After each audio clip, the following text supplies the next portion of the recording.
Earth, 2157. Humanity has just begun to explore beyond their solar system when massive alien ships appear in orbit around major cities worldwide. Plot: the story opens with Captain Jake Turner, a decorated space marine, enjoying a quiet morning at his family home on the outskirts of Denver.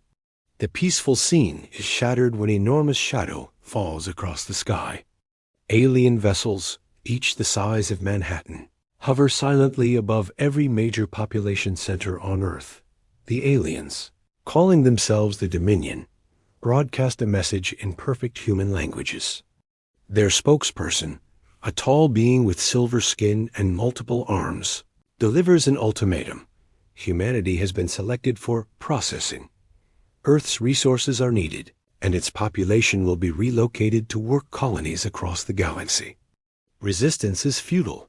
World leaders scramble to respond, but their weapons prove useless against the alien shields. Jake watches in horror as demonstration strikes level empty military bases in seconds, turning steel and concrete to glass. The aliens give humanity 72 hours to surrender unconditionally. As panic spreads, Jake receives an emergency call from his commanding officer. All military personnel are being recalled to underground bunkers. Jake faces a choice: report for duty or stay with his wife, Lisa, and daughter Emma. When looters begin terrorizing his neighborhood, Jake realizes that the military response might be humanity's only hope. The part ends with Jake kissing his family goodbye, promising to return. As he drives toward the military complex, he sees alien patrol ships beginning to descend, their bright lights scanning the streets below. The real fight is about to begin. 6 months after the invasion. Humanity has been driven underground, but pockets of resistance remain. Plot: Jake now leads a rebel cell operating from abandoned subway tunnels beneath New York City. The aliens have established processing centers where humans are sorted and shipped off-world. Most of Earth's major cities lie in ruins, with alien structures rising from the rubble. The Resistance has learned that the Dominion fears something, an ancient enemy they call the Void Walkers. Jake's team intercepts alien communications, revealing that Earth was chosen not just for its resources, but as a strategic outpost against this greater threat. During a daring raid on a processing facility, Jake's team rescues Dr. Morgan Wells, a physicist who had been working on experimental weapons before the invasion. Wells reveals that she discovered something remarkable in the alien wreckage from early battles. Their technology operates on quantum frequencies that human brains can somehow naturally disrupt. The rescue mission goes wrong when alien hunters track the team back to their base. In the ensuing battle, Jake watches helplessly as half his team is killed or captured. Among the captured is his second-in-command, Tom Bradley, Jake's closest friend since basic training. Wells explains that certain humans appear to have a natural resistance to alien mind control technology. These individuals can not only resist alien mental probes, but actually cause feedback that damages their equipment. Jake realizes he might be one of these rare individuals when he manages to cause an alien scanner to malfunction during their escape. The part ends with Jake making a difficult decision: use Tom's capture as an opportunity to infiltrate the main processing center, even though it means walking into what could be a trap. The main alien processing facility, built inside what used to be the Pentagon. Plot: Jake infiltrates the facility by allowing himself to be captured during a staged raid. Inside, he discovers the true scope of the alien operation. Millions of humans are being processed and shipped to dozens of worlds across the galaxy. He finds Tom in a holding cell, barely conscious from alien interrogation procedures. Tom reveals crucial information he learned during his captivity. The aliens are not the apex predators they claim to be. They are fleeing from something far worse, and Earth is just one of many worlds they've conquered in their desperate retreat. Jake also discovers that the processing isn't random. The aliens are specifically identifying and separating humans with the quantum resistance ability. These individuals are being sent to a different location, not work colonies as claimed. Dr. Wells, working with other captured scientists, has been forced to help the aliens understand human neural patterns. She secretly shares her findings with Jake. The quantum resistance isn't just a defense mechanism. With proper training and equipment, these humans could potentially disrupt alien technology on a massive scale. During his infiltration, Jake witnesses something that changes everything. Alien guards panicking as proximity alarms sound. Through the facility's windows, he sees distant explosions in space. The Void Walkers have found Earth. The arrival of this new threat causes chaos in the facility. Alien forces begin preparing for evacuation, abandoning their human prisoners. Jake realizes this is humanity's chance, but they need to act fast. The aliens plan to destroy Earth rather than let it fall into Void Walker hands. The part ends with Jake leading a prisoner revolt inside the facility, while unknown alien ships engage the Dominion fleet in orbit above. The battle for Earth reaches its climax as three forces clash: humans, the Dominion, and the mysterious Void Walkers. Plot: the prison break succeeds, but Jake quickly realizes they've jumped from the frying pan into the fire.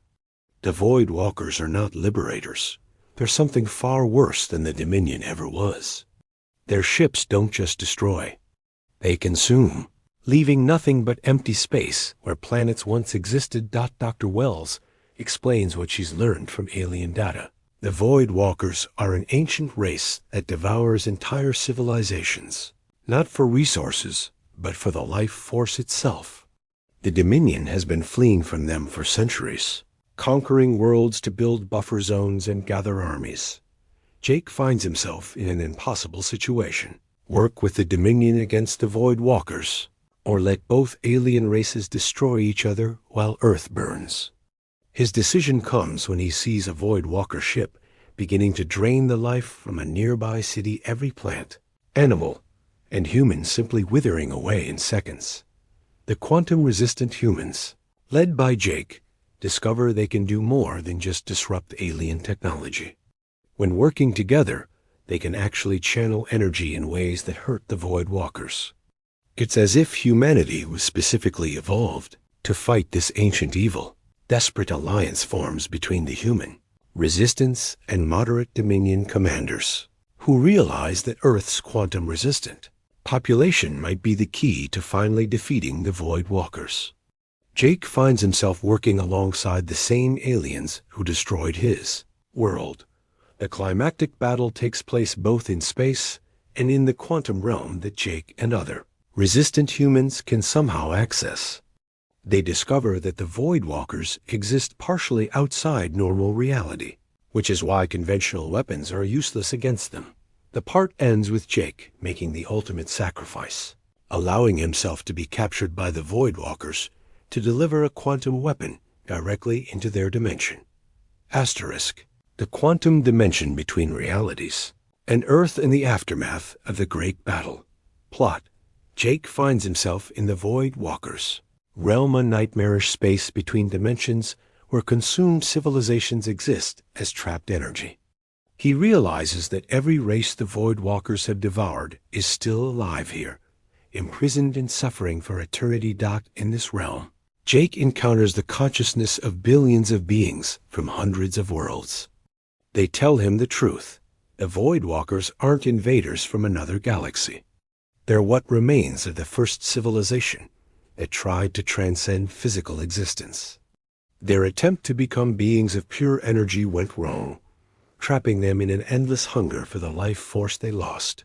Jake learns that humanity's quantum resistance isn't an accident. Throughout the galaxy, certain species develop this ability when faced with extinction.